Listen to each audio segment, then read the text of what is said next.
અનાજ દળે સુપરફાઇન, ગરગંટી તો માઇક્રોફાઇન। નમસ્કાર, 9 વાગ્યાની તમામ મહત્વપૂર્ણ ખબરો સાથે હું છું હેતવી અને વાત કરી હવે મહત્વના સમાચારો પર। તો જે રીતે વિગતો આવી રહી છે, ઠંડી બાદ આ વર્ષે ઉનાળો પણ આકરો રહેવાના સમાચાર છે। રાજ્યમાં તાપમાન વધતા ગરમીની શરૂઆત થઈ છે। રાજ્યના 3 શહેરોમાં ગરમીનો પારો 35 ડિગ્રીને પાર થયો છે। 2 થી 3 ડિગ્રીમાં વધારો થતા ઠંડીમાં ઘટાડો થયો છે। સવારે સાંજે ઠંડીનો ચમકારો જોવા મળે છે। તડકો આવતા ગરમી જે રીતે અનુભવાય છે, ડબલ ઋતુના કારણે બીમારી વધવાની પણ ભીતિ સેવાઈ રહી છે।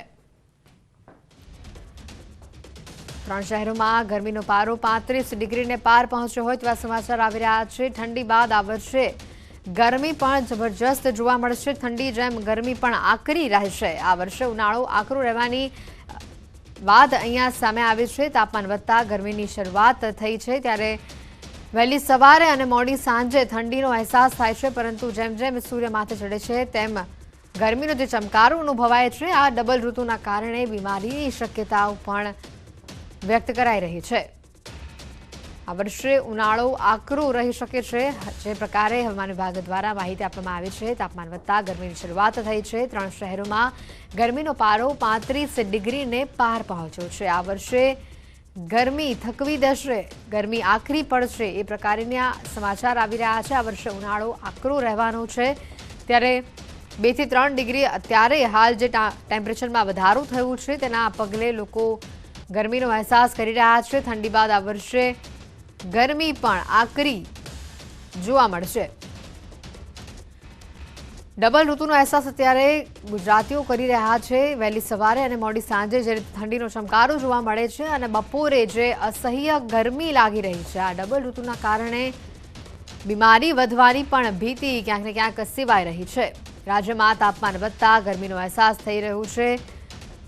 ઠંડી ધીમે ધીમે ઓછી થઈ રહી છે અને ગરમીની જે રીતે શરૂઆત જોવા મળી છે, શરૂઆતમાં જ ગરમી 35 ડિગ્રીને પાર પહોંચી હોય તેવા સમાચાર આવી રહ્યા છે અને દિવસે ને દિવસે ગરમીમાં વધારો થશે। આ વખતે ઉનાળો આકરો રહેવાના સમાચાર સામે આવ્યા છે, ત્યારે સાવધાની રાખવાની જરૂર છે। ડબલ ઋતુનો અત્યારે સમય છે અને એવામાં બીમાર ન પડાય તેની ખાસ તકેદારી રાખવાની છે। ડબલ ઋતુના કારણે બીમારી વધવાની ભીતિ અત્યારે સેવાઈ રહી છે। ઠંડી બાદ આ વર્ષે ઉનાળો પણ આકરો રહેશે। રાજ્યમાં તાપમાન વધતા ગરમીની શરૂઆત થઈ છે।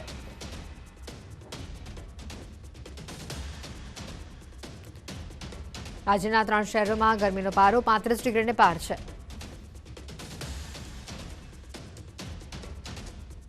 ઉનાળુ પાક માટે ચેકડેમ નર્મદાના પાણીથી ભરવા ધોરાજીના ખેડૂતોએ માંગ કરી છે। પાણી નહીં મળે તો ખેતરો વેરાન રહેશે। રાજકોટના ધોરાજી પંથકમાં મોટાભાગના ચેકડેમ ખાલી થઈ ગયા છે। શિયાળુ પાકની હજુ કાપણી નથી થઈ ત્યાં જ પાણી ડેમના તળિયા ઝાટક થતાં ખેડૂતો ચિંતામાં મુકાયા, કારણ કે હજુ ઉનાળુ પાકનું વાવેતર કરવાનું જ બાકી છે। તેવામાં ખેડૂતોએ માંગ કરી છે કે ખાલી ચેકડેમમાં નર્મદાના નીર ભરવામાં આવે। જો નર્મદાનું પાણી નહીં આપવામાં આવે તો વિસ્તારની હજારો હેક્ટર જમીનમાં વાવેતર નહીં થઈ શકે અને ચોમાસા સુધી ખેતરો વેરાન રહેશે। ખેડૂતોનો દાવો છે કે કોરોના બાદથી ખેડૂતો સતત આર્થિક ફટકો સહન કરી રહ્યા છે। આ વખતે પણ ઉનાળામાં તલ, બાજરી, જુવાર તથા મકાઈનું વાવેતર નહીં થઈ શકે તો મોટું આર્થિક નુકસાન થશે। ખેડૂતોની માંગ છે કે સરકાર દ્વારા સૌરાષ્ટ્રમાં સૌની યોજના શરૂ કરી દેવાઈ છે, તેવામાં વિસ્તારના તળાવ અને ચેકડેમમાં પણ સૌની યોજનાનું પાણી પહોંચે। જંત્રી વધારા બાદ રાજ્યના ડેવલપર પ્રતિનિધિ મંડળ મુખ્યમંત્રીને મળશે। આજે સવારે 10 કલાકે મુખ્યમંત્રી સાથે તેઓ બેઠક કરશે। અમદાવાદ, ક્રેડાઈ સહિત 40 સિટી ચેપ્ટરના પ્રતિનિધિઓ પણ મુલાકાત માટે જશે। જંત્રી 1 મેથી લાગુ કરવા ડેવલપરની માંગ છે। જંત્રીમાં રહેલ વિસંગતતાઓને દૂર કરવાની માંગ છે। અફોર્ડેબલ હાઉસિંગ સેક્ટરને પણ આને લઈને અસર થાય એ રીતે જંત્રી લાગુ કરવાની જે પ્રકારે રજૂઆત છે, જે પ્રકારે અફોર્ડેબલ હાઉસિંગ સેક્ટરને અસર અહીંયા આ જંત્રી વધારાના કારણે થશે, એ ન થાય એ રીતે જંત્રી લાગુ કરવાની રજૂઆત તેઓ આજે કરશે।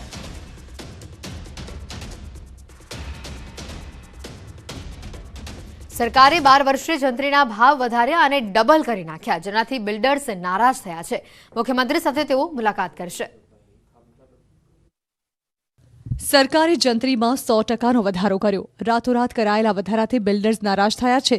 રાજકોટમાં ક્રેડાઈની બેઠકમાં જંત્રી વધારાને લઈને નારાજગી વ્યક્ત કરાઈ. ક્રેડાઈની માંગ છે કે જંત્રીમાં વધારો કરતા પહેલા બિલ્ડર્સને 1 મહિનાનો સમય આપવામાં આવે. ઓલ ગુજરાત ક્રેડાઈના ઉપપ્રમુખ સુચિત ઉદાણીએ કહ્યું કે સરકારે રાતોરાત જંત્રીના ભાવ વધારવાની જરૂરિયાત કેમ ઊભી થઈ. તેમણે કહ્યું કે 12 વર્ષ બાદ જંત્રી વધે અને તેની સામે વાંધો નથી, પરંતુ એકાએક ડબલ કયા કારણોસર કરાય. આ તરફ અમદાવાદ બિલ્ડર એસોસિએશનમાં પણ નારાજગી જોવા મળી. બિલ્ડર અને કોંગ્રેસ નેતા શશિકાંત પટેલે આ નિર્ણયને સરકારની અણઆવડત ઠેરવી અને આરોપ લગાવ્યો કે કોઈપણ સર્વે વિના જ સરકારે જંત્રીના દર ડબલ કરી નાખ્યા છે. આ મુદ્દે અગ્રણી બિલ્ડર્સ આગામી દિવસોમાં મુખ્યમંત્રી સાથે મુલાકાત કરશે. કોંગ્રેસ નેતા પાર્થિવરાજ કઠવાડિયાએ કહ્યું કે જંત્રી વધારાથી મધ્યમવર્ગના લોકોનું ઘરનું સપનું રોડાઈ જશે. જંત્રી વધારાથી બિલ્ડર્સ એટલા માટે ચિંતામાં છે કેમ કે બિલ્ડર્સ ડેવલપર્સે વધુ વ્હાઇટ રકમ એકઠી કરવી પડશે. બાનાખત થયેલા સોદામાં અનેક અસમંજસ સર્જાશે. સ્ટેમ્પ ડ્યુટી વધારે ચૂકવવી પડશે. FSI વધારે ચૂકવવી પડશે. બીજી તરફ ખેડૂતોને જમીન સંપાદન સમયે વધુ વળતર મળશે. જોકે જ્યારે ખેડૂતોને ભાઈએ ભાગ પડે ત્યારે ખાતા અલગ કરશે ત્યારે આર્થિક ભારણ પડશે. બિલ્ડર પર જેટલું ભારણ પડશે તેટલી જ મકાનોની કિંમત વધશે. સામાન્ય નાગરિકોએ ઘર ખરીદવું મોંઘું પડશે. જોકે બીજી તરફ સરકારને સ્ટેમ્પ ડ્યુટીમાં મોટી આવક થશે. અમદાવાદના બહેરામપુરામાં આવેલું મેદાન કોર્પોરેશનને બિલ્ડરને વેચતા સ્થાનિકોએ વિરોધ નોંધાવ્યો છે. સાંકળચંદી ચાલી પાસે આવેલા મેદાનમાં અગાઉ વીમા યોજનાનું દવાખાનું ચાલતું હતું અને ત્યારબાદ અહીંયા બગીચો બનાવવામાં આવ્યો. હાલ આસપાસથી 10 થી 12 જેટલી ચાલીના લોકો અહીંયા ધાર્મિક કાર્યક્રમો કરે છે. ત્યારે હવે આ મેદાન બિલ્ડરને વેચતા લોકોએ શાંતિપૂર્વક વિરોધ પ્રદર્શન કર્યું. તો આણંદ હાઈવે પર અકસ્માતમાં 3 લોકોના મોત થયા હોવાના સમાચાર આવી રહ્યા છે. મોડી રાત્રે એક્સપ્રેસ હાઈવે પર અકસ્માત થયું. ટ્રકની પાછળ ઇકો કાર ઘૂસી જતા અકસ્માત થયો. મૃતક 3 યુવકો ડાકોરના રહેવાસી હોવાનું સામે આવ્યું છે. રોડ પર ઉભેલી ટ્રકની પાછળ ઇકો કારને ટક્કર વાગી અને આ ટક્કરમાં 3 યુવકોના મોત થયા હોવાના સમાચાર સામે આવી રહ્યા છે. આ 3 યુવકો ડાકોરના રહેવાસી હોવાનું સામે આવ્યું છે. રાત્રે એક્સપ્રેસ હાઈવે પર અકસ્માત થયું છે. આણંદ હાઈવે પર અકસ્માતમાં 3 લોકોના મોતના આ સમાચાર સામે આવ્યા.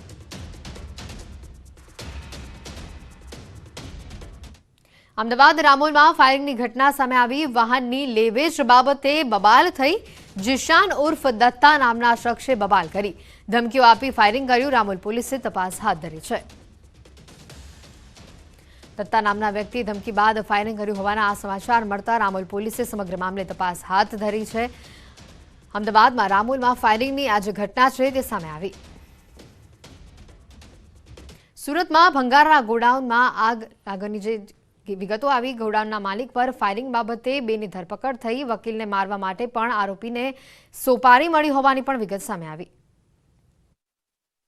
સુરતના ઉધનામાં ભંગારના ગોડાઉનના માલિક પર ફાયરિંગ કરનારા સગીર સહિત કુલ 2 આરોપીને ઝડપી લેવાયા, જેમની તપાસમાં ચોંકાવનારો ખુલાસો થયો છે. તપાસમાં સામે આવ્યું છે કે ભાવેશ ઉર્ફે લાલો રામુ મેર નામના શખ્સે એક વકીલને જાનથી મારી નાખવા આરોપીને સોપારી આપી હતી. સાથે જ પિસ્તલ અને કારતૂસ પણ રામુ મેરે જ આપ્યા હતા. જોકે આરોપીએ અંગત અદાવતમાં પહેલા ભંગારના ગોડાઉનના માલિકની હત્યાનો પ્લાન ઘડ્યો. સદનસીબે મિસફાયરિંગ થતાં જાનહાની ટળી હતી. તો બીજી તરફ પોલીસે બાતમીના આધારે બંને આરોપીઓને ઝડપી લીધા હતા. ત્યારબાદ આરોપીની પૂછપરછમાં થયેલા ખુલાસાના આધારે સોપારી આપનારા શખ્સની પણ પોલીસે ધરપકડ કરી છે. હાલ આ સમગ્ર મામલે પોલીસે વધુ તપાસ શરૂ કરી છે. અમદાવાદમાંથી 11 લાખનું એમડી ડ્રગ્સ પકડાયું છે. ઇન્દિરા બ્રિજ પાસેથી એસઓજીએ આ ડ્રગ્સ ઝડપ્યું હોવાની વિગત સામે આવી છે. 118 ગ્રામ એમડી ડ્રગ્સ સાથે 3 આરોપીઓની ગિરફ્ત કરાઈ છે. જે પ્રકારે વિગત છે, આરોપીઓ પાલીના સુમેરપુરના એક વ્યક્તિ પાસેથી આ ડ્રગ્સ લાવ્યા હતા. ઇન્દિરા બ્રિજ પાસેથી એસઓજીએ ડ્રગ્સ ઝડપી પાડ્યું છે. 118 ગ્રામ એમડી ડ્રગ્સ સાથે 3 આરોપીઓને પકડી પડાયા છે. અમદાવાદમાંથી 11 લાખ રૂપિયાનું એમડી ડ્રગ્સ પકડાયું છે. નવસારીના ચીખલીના પરમ સીએનજી ગેસ પંપ પર ગેસ ભરાવાને લઈને મારામારી થઈ. સુરક્ષાના કારણે પંપના કર્મચારીએ કારમાં બેસેલ યુવકોને ગાડીમાંથી બહાર ઉતરવા કહ્યું અને જોકે કારમાં બેસેલા યુવકે નીચે ઉતરવાની ના પાડતા રકઝક થઈ. ત્યારબાદ વાત મારામારી સુધી પહોંચી ગઈ। મારામારીની સમગ્ર ઘટના સીસીટીવી કેમેરામાં કેદ થઈ ગઈ છે। સીસીટીવીમાં જોઈ શકાય છે કે ત્રણેય શખ્સો કર્મચારી પર લાકડી વડે પ્રહાર કરી રહ્યા છે। કર્મચારી આ શખ્સોને આજીજી કરે છે અને માફી પણ માંગે છે। જો કે આરોપીઓ અટકતા નથી અને કર્મચારીની પીટાઈ ચાલુ રાખે છે। એકવાર કર્મચારી બચીને ભાગવાનો પણ પ્રયાસ કરે છે। જો કે આરોપીઓ તેને પકડી લે છે અને ફરી લાકડી વડે આડેધડ પ્રહાર કરે છે।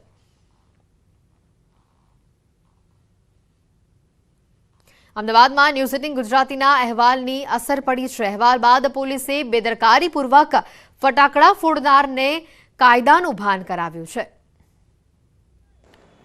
અમદાવાદમાં ફરી એકવાર ન્યૂઝ 18 ગુજરાતીના અહેવાલના પડઘા પડ્યા। ન્યૂઝ 18 ગુજરાતી અહેવાલ પ્રસારિત કર્યા બાદ અમદાવાદ પોલીસ દોડતી થઈ અને રખિયાલ વિસ્તારમાં જાહેર માર્ગ પર ફટાકડા ફોડનારા અસામાજિક તત્વોને ઝડપી લીધા। પોલીસે લોકોના જીવ જોખમમાં મૂકતા કરીમ ખાન પઠાણ અને અશફાક સિપાહી નામના શખ્સો સામે ગુનો નોંધી કાયદાકીય કાર્યવાહી કરી। મહત્વનું છે કે આરોપીએ લગ્ન પ્રસંગમાં જાહેર રસ્તા પર બેદરકારીપૂર્વક ફટાકડા ફોડ્યા હતા, જેને લઈને લોકોના જીવ જોખમમાં મુકાયા હતા। વિડીયો વાયરલ થયા બાદ ન્યૂઝ 18 ગુજરાતી આ અંગે અહેવાલ પ્રસારિત કર્યો હતો। વિડીયોમાં જોઈ શકાય છે કે આરોપીઓ બેફામ રીતે ફટાકડા ફોડી રહ્યા છે। જો કે હવે પોલીસે તેમને કાયદાનું ભાન કરાવ્યું છે। અમદાવાદમાં પોલીસે છેતરવા જતા એક યુવકને જેલમાં જવું પડ્યું। યુવકે પોલીસની મદદથી મફતમાં દિલ્હી જવાનો પ્લાન બનાવ્યો હતો। દ્રશ્યોમાં દેખાતો આ યુવક છે સુધીર બોરાડા। સુધીરે એનઆઈએના અધિકારીની ઓળખ આપી પોલીસની મદદથી મફતમાં દિલ્હી જવા એક પ્લાન બનાવ્યો હતો। જો કે પોલીસે તેના પ્લાન પર પાણી ફેરવી દીધું અને જેલના સળિયા પાછળ ધકેલી દીધો। તાજેતરમાં સુધીર પોલીસ કંટ્રોલ રૂમમાં ગયો હતો અને એનઆઈએની અધિકારીની ઓળખ આપી પોતાની સાથે લૂંટ થઈ હોવાનું જણાવ્યું। તેણે પોલીસને કહ્યું કે તે એરપોર્ટ પર ઉતર્યો। બાદમાં તેને ટેક્સીવાળાની સાથે આવેલા કેટલાક લોકોએ માર મારી લૂંટી લીધો હતો। જો કે પોલીસે તે દિશામાં તપાસ કરી તો સ્થળ પર કોઈ સીસીટીવી ફૂટેજ કે અન્ય પુરાવા ન મળ્યા, જેથી પોલીસે તેની ઉલટ તપાસ કરી। પૂછપરછમાં યુવક ભાંગી પડ્યો અને પોલીસની મદદ મેળવી દિલ્હી જવા માટે આ લૂંટનું તરકટ રચ્યું હોવાની કબૂલાત કરી। આ મફતમાં દિલ્હીના પ્રવાસના વિચારના કારણે યુવકને જેલમાં જવું પડ્યું। હાલ પોલીસે આ કેસમાં વધુ તપાસ શરૂ કરી છે। છોટાઉદેપુરમાં બની ફિલ્મ કહાની। નકલી ઇન્કમટેક્સ અધિકારી બનીને આવેલા શખ્સોએ બનાવટી દરોડા પાડી ખંખેરી લીધા 4 લાખ રૂપિયા। છોટાઉદેપુરના ખટાશ ગામમાં નકલી ઇન્કમટેક્સ ઓફિસર બનીને દરોડા પાડનાર આરોપીને પોલીસે દબોચી લીધો। આરોપી વડોદરાના તબીબનો પુત્ર નિશાંત શાહ છે, જેણે નકલી ઓફિસર બની 9 દિવસ પહેલા અન્ય 5 આરોપી સાથે ખટાશ ગામના ફતેસિંહ રાઠવાના ઘર પર દરોડા પાડ્યા। 2 કાર અને 1 બુલેટ સાથે પહોંચીને ઇન્કમટેક્સમાંથી આવ્યા હોવાનું કહી આખા ઘરની તલાશી લેવા લાગ્યા। ઘાસચારો પણ ફંફોડી નાખ્યો। ઘરમાંથી કુલ 4 લાખથી વધુ રૂપિયા લઈને તમામ 6 આરોપીઓ નાસી છૂટ્યા। ફરિયાદ બાદ પોલીસે સીસીટીવીના આધારે કારનો નંબર મેળવ્યો। કાર વડોદરાના તબીબની જણાતા ત્યાં પહોંચી તપાસ કરી। તબીબના પુત્ર નિશાંતની કડક પૂછપરછ કરતા તેણે સમગ્ર ગુનો કબૂલ્યો। આથી પોલીસે તેની ધરપકડ કરી 3 લાખ રૂપિયા જપ્ત કર્યા, જ્યારે કે વધુ 5 આરોપીઓને દબોચી લેવા માટે કાર્યવાહી શરૂ કરી। ધોરણ 1માં 6 વર્ષ પૂર્ણ કરનારને જ પ્રવેશ મળશે। ખુદ શિક્ષણ મંત્રી કુબેર ડિંડોરે સ્પષ્ટતા સાથે આ વાત કરી। નવી શિક્ષણ નીતિમાં પહેલા ધોરણમાં પ્રવેશ માટે બાળકની વય 6 વર્ષ હોવી ફરજિયાત જ રહેશે। વડોદરા પહોંચેલા શિક્ષણ મંત્રી કુબેર ડિંડોરે કહ્યું કે બાળકોના સર્વાંગી વિકાસને ધ્યાનમાં રાખીને નવી શિક્ષણ નીતિ લાગુ કરાઈ રહી છે, જેમાં આપણે 6 વર્ષે જ બાળકોને પ્રવેશ આપીશું। બાળકોનું 1 વર્ષ બગડશે તેવા પ્રશ્નના જવાબમાં શિક્ષણ મંત્રીએ કહ્યું કે સરકાર 5 થી 6 વર્ષના બાળકો માટે બાળવાટિકા લાવી રહી છે। આથી સિનિયર કેજી બાદ બાળકો 1 વર્ષ સુધી બાળવાટિકામાં અભ્યાસ કરી શકશે। વધુમાં તેમણે કહ્યું કે આ તમામ ઉપાયો છતાં જો કોઈ નાની મોટી સમસ્યા હશે તો નિષ્ણાંતો અને વાલીઓ સૌ સાથે મળીને ઉકેલ લાવીશું, પણ કોઈ બાળકનું વર્ષ બગડવા નહીં દઈએ। છેલ્લા ઘણા સમયથી વાલીઓ આ મામલે ચિંતામાં છે। રાજ્યમાં ઠેર ઠેર રજૂઆતો કરીને ધોરણ 1માં પ્રવેશની વય મર્યાદામાં ઘટાડો કરવાની માંગ ઉઠી હતી। જો કે હાલ તો શિક્ષણ મંત્રીના નિવેદન બાદ આ માંગણીનો છેદ ઉડી ગયો છે। સાબરમતી નદીના પ્રદૂષણ મામલે ન્યૂઝ 18 ગુજરાતીના અહેવાલના પડઘા પડ્યા। મેગા લાઇનમાંથી દૂર કરાશે 10 થી વધુ ગેરકાયદેસર કનેક્શન। ન્યૂઝ 18 ગુજરાતીના અહેવાલ બાદ સાબરમતી નદીમાં પ્રદૂષણ ફેલાવતા ઔદ્યોગિક એકમો સામે એએમસીએ કરી છે લાલ આંખ। ગેરકાયદે કેમિકલયુક્ત પાણી છોડનારા સામે એએમસીએ તપાસ શરૂ કરી અને અમદાવાદ મેગા ક્લીન એસોસિએશનની મુખ્ય લાઇનમાં જ 10 થી વધુ ગેરકાયદે કનેક્શન પકડાયા। આ ઔદ્યોગિક એકમો લાખો લીટર કેમિકલયુક્ત પાણી ઠાલવે છે। પીપળજ દેવ હોટેલ સામે મેગાની લાઇનના મેઇન હોલમાં ગેરકાયદે કનેક્શન પકડાયું। લાઇનમાં ગેરકાયદે આરસીસીનું સ્ટ્રક્ચર જોડીને પ્રદૂષિત પાણી ઠલવાઈ રહ્યું છે. મનપાની ટીમે અમદાવાદ મેગા ક્લીન એસોસિએશને આવા ગેરકાયદે કનેક્શન જોડાણા સામે આકરી કાર્યવાહી કરવા સૂચના આપી. શહેરના 7 ઝોન ઇન્ડસ્ટ્રી ઝોનમાં છે. મેગા લાઇન પસાર થાય છે, જેમાં ઔદ્યોગિક દૂષિત પાણીનો નિકાસ કરવામાં આવે છે. નર્મદાના રેડિયાપાડામાં યોજાઈ મિલેટ્સ પાર્ટી. અવનવી વાનગીઓ લોકોને દાઢે વળગી. ડેડિયાપાડાની વિનિયન કોલેજમાં દેશી ચૂલા પર અવનવી વાનગીઓ પકાવવા માટે જામી હરીફાઈ. કોલેજના જ વિદ્યાર્થીઓએ ચૂલા પર વિવિધ વાનગીઓ બનાવી. હરીફાઈમાં કોદરા કોદરી, બંટી નાગલી, રાગી બાજરી, મોરિયું સહિતના ધાન્યમાંથી બનાવાઈ છે સ્વાદિષ્ટ વાનગીઓ. દેશવાસીઓ પૌષ્ટિક ખોરાક તરફ પાછા ફરે અને મોટા અનાજનો ખોરાકમાં ઉપયોગ કરતા થાય તે માટે પ્રધાનમંત્રી મોદી સતત પ્રયાસ કરી રહ્યા છે. સંયુક્ત રાષ્ટ્ર દ્વારા પણ આ વર્ષને આંતરરાષ્ટ્રીય મિલેટ્સ યર તરીકે ઉજવાઈ રહ્યું છે. નર્મદા જિલ્લામાં હલકા ધાન્ય પાકોનું વિપુલ પ્રમાણમાં વાવેતર થાય છે. યુવાનોમાં અને આસપાસના લોકોમાં મિલેટ્સને લઈને જાગૃતિ ફેલાય તે માટે અમદાવાદની ગ્રીન હબ ફાઉન્ડેશન દ્વારા ડેડિયાપાડા કોલેજમાં ખાસ હરીફાઈ યોજાઈ, જેમાં સ્વાદિષ્ટ વાનગીઓ બનાવનારને ઇનામ અપાયા. અંબાજીમાં ગબ્બર પર જવાના રસ્તાને ડાયવર્ઝન અપાયું. 51 શક્તિપીઠના પાટોત્સવને લઈને મંદિર ટ્રસ્ટે તૈયારીઓ શરૂ કરી. ગબ્બરમાં આગામી 12 થી 16 ફેબ્રુઆરી સુધી મંદિરનો પાટોત્સવ ઉજવાશે. રસ્તો બંધ કરાતા પગપાળા જતા યાત્રિકો અન્ય માર્ગ તરફ વળ્યા. કામ પૂર્ણ થયા બાદ માર્ગ પુનઃ ખોલાશે.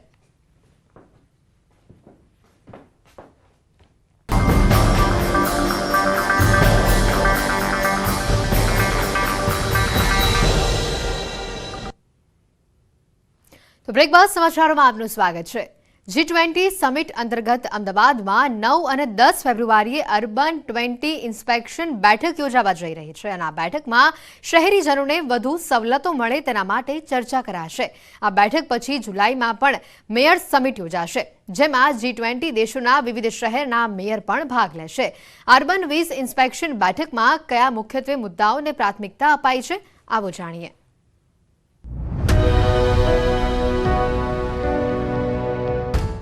ભારત પાસે ડિસેમ્બર 2022 થી નવેમ્બર 2023 સુધી G20નું પ્રમુખ પદ રહેવાનું છે. ત્યારે G20ના વૈશ્વિક સ્તરના અનેક કાર્યક્રમોનું આયોજન આવતા વર્ષે ગુજરાતમાં યોજાશે. G20 એ વિશ્વની સૌથી મોટી 20 અર્થવ્યવસ્થાનું એક મંચ છે, જે વૈશ્વિક અર્થતંત્રને અસર કરતા વિવિધ મુદ્દાઓ પર સમયાંતરે ચર્ચા કરવા માટે બેઠકોનું આયોજન કરતું રહે છે. ત્યારે અમદાવાદમાં સૌ પ્રથમ વખત 9 અને 10 ફેબ્રુઆરી 2023ના રોજ અર્બન 20 ઇન્સેપ્શન મીટિંગ યોજાશે. ભારતના વડાપ્રધાન નરેન્દ્ર મોદીનું ગ્લોબલ વિઝન અને ગુજરાત ઉપરાંત શહેરીકરણનું નવીનીકરણ સુંદર રીતે થાય તેના માટે રાજ્ય સરકારના વહીવટી વિભાગને સાથે રાખી અમદાવાદમાં G20 સમિટ અંતર્ગત સૌ પ્રથમ વખત અર્બન 20 ઇન્સેપ્શન મીટિંગ યોજાવા જઈ રહી છે. ગતિશીલ ગુજરાતને વધુ વેગવંતુ બનાવવા અને શહેરોને વધુ આધુનિક બનવા માટે રાજ્યના મુખ્યમંત્રી ભૂપેન્દ્ર પટેલ અને તેમની ટીમ આ સમગ્ર બેઠકને સફળ બનાવવા જહેમત ઉઠાવી રહી છે. આ અંતર્ગત અમદાવાદમાં 9 અને 10 ફેબ્રુઆરીના રોજ અર્બન 20 ઇન્સેપ્શન બેઠક યોજાશે, જે પછી જુલાઈમાં મેયર સમિટ યોજાશે, જેમાં G20 દેશોના વિવિધ શહેરના મેયર ભાગ લેશે. અમદાવાદમાં યોજાનાર બેઠકનો હેતુ ઇન્ટેન્શન ટુ એક્શન છે, એટલે કે અગાઉની 5 સમિટમાં જે ઈચ્છાઓ આકાંક્ષાઓ નક્કી થઈ હતી એના પર અમદાવાદમાં નક્કર પગલાં ભરવામાં આવશે. આ અર્બન 20 બેઠકની મુખ્ય 6 પ્રાથમિકતા રહેશે. પર્યાવરણને અનુરૂપ વર્તન માટે પ્રોત્સાહન, જળ સુરક્ષા, ક્લાઇમેટ ફાઇનાન્સને પ્રોત્સાહન, સ્થાનિક ઓળખની જાળવણી, શહેરી વહીવટ અને આયોજનમાં નવા પ્રયોગો, ડિજિટલાઇઝેશન દ્વારા વહીવટી સેવામાં સુધારો. જે આપણે એ સમજવાનું છે કે મોડર્નાઇઝેશન જરૂરી છે, પણ એને સસ્ટેનેબિલિટીને હાર્મફુલ ધ્યાનમાં રાખી એન્વાયરમેન્ટને હાર્મફુલ થયા વગર એ કઈ રીતે ગ્રોથ અચીવ કરી શકીએ. કેવા ઇશ્યુઝ હોઈ શકે છે અર્બનાઇઝેશનના, કેમ કે આપણે રૂરલથી અર્બન તરફ ડેવલપમેન્ટ થઈ રહ્યું છે, તો એની પણ ચેલેન્જીસ છે. માઇગ્રેશનના પ્રોબ્લેમ્સ હોય, સિટી ડિઝાઇન કરી હોય ત્યારે એક્સ પોપ્યુલેશનથી કરી હોય, આજે X+5 પોપ્યુલેશન થઈ જવાનું છે, તો એને એવા ચેલેન્જીસ કઈ રીતે આપણે મીટ કરવાની છે. મોડર્નાઇઝેશન થશે તો એને કઈ રીતે આપણે એબ્ઝોર્બ કરી શકીશું સોસાયટીમાં. તો એક આ માધ્યમ છે, એક પ્લેટફોર્મ છે કે જેના પર બધા G20 દેશ આવશે અને they will share there experience. જ્યારે G20ના આ સબમિટના કારણે સમગ્ર ભારતના નહીં પણ સમગ્ર વિશ્વના લોકો અલગ અલગ સબમિટની અંદર પાર્ટિસિપેટ થવા માટે અહીંયા આવશે. ગુજરાતને ઓળખ છે, ગુજરાતની પ્રોટેસ્ટની ઓળખ છે, ગુજરાત સરકારની જે ફ્રેન્ડલી પોલિસી છે, ઔદ્યોગિક ફ્રેન્ડલી પોલિસી, એમને પણ ઓળખ છે. તેના કારણે ગુજરાતની અંદર ઇન્વેસ્ટમેન્ટનો એક વ્યાયામ ઊભો થશે. અર્બન 20 એન્ગેજમેન્ટ ગ્રુપની આ બેઠક માટે અમદાવાદ યજમાન છે. આ બેઠકનું આયોજન અમદાવાદ મ્યુનિસિપલ કોર્પોરેશન અને મેયર્સના કાર્યાલય દ્વારા કરવામાં આવી રહ્યું છે, જેમાં national institute of urban affairs NIUA technical સહાયતા પૂરી પાડી રહ્યું છે, જ્યારે કેન્દ્રીય આવાસ અને શહેરી બાબતોના મંત્રાલય દ્વારા તમામ માર્ગદર્શન અને સહકાર પૂરા પાડવામાં આવી રહ્યા છે. અર્બન 20 બેઠકમાં મેયર્સ તથા નોમિનેટેડ શેરપાસ પણ જોડાશે. સાથે જ આમંત્રિત રાષ્ટ્રીય તથા આંતરરાષ્ટ્રીય સંસ્થાઓ પણ જોડાશે. અમદાવાદમાં યોજાનાર બેઠકનો મૂળ હેતુ ઇરાદાઓને નક્કર કાર્યવાહીમાં તબદીલ કરવાનો છે. U20 શહેરોના લીડર્સ તથા શેરપા આવતા મહિને અમદાવાદમાં આ કાર્યવાહીની રૂપરેખા નક્કી કરશે. એક અંદાજ પ્રમાણે 2050 સુધી વિશ્વની 2/3 વસ્તી શહેરોમાં વસવાટ કરતી હશે. જ્યારે કુલ ઉર્જાનો 75% હિસ્સો વિશ્વના શહેરોમાં વપરાય છે અને આટલા જ પ્રમાણમાં ઉત્સર્જન પણ થાય છે. તેથી ક્લાઇમેટ ચેન્જની સૌથી પહેલી અસર પણ શહેરો જ અનુભવે છે. અર્બન 20 ઇન્સેપ્શન મિટિંગમાં 20 દેશોના શહેરોના વિકાસનું ભાવિ નિર્ધારિત થશે. ખાસ વાત એ છે કે અમદાવાદમાં યોજાનાર સમિટમાં ચર્ચાથી આગળ વધીને નક્કર પગલાં ભરવા માટેનો રોડમેપ નિર્ધારિત થશે. U20 સમિટ છેલ્લે 2022માં ઇન્ડોનેશિયાના જાકાર્તામાં યોજાઈ હતી, જ્યારે 2021માં ઇટલીમાં રોમમાં, 2020માં રિયાદમાં તથા 2019ની U20 સમિટ ટોક્યોમાં યોજાઈ હતી. ગુજરાતની સાથોસાથ આપણા સૌ માટે ગર્વની વાત છે કે આપણા માનનીય વડાપ્રધાન નરેન્દ્ર મોદીનું G20 સમિટ માટે ગુજરાત રાજ્યને પસંદ કર્યું છે. આપણને બધાને જ ખબર છે કે G20 સમિટ પ્રવાસન ક્ષેત્ર માટે સૌથી મોટું યોગદાન છે. ત્યારે અમદાવાદ માટે પણ સૌભાગ્યની વાત છે કે અર્બન 20 ઇન્સેપ્શન મિટિંગના માધ્યમથી અનેક અધિકારીઓ અને મહેમાન પ્રતિનિધિઓ હાજરી આપશે, જેના આયોજનને શ્રેય પણ રાજ્ય સરકારના વહીવટી કાર્યાલય અને અમદાવાદ મ્યુનિસિપલ કોર્પોરેશનને જશે.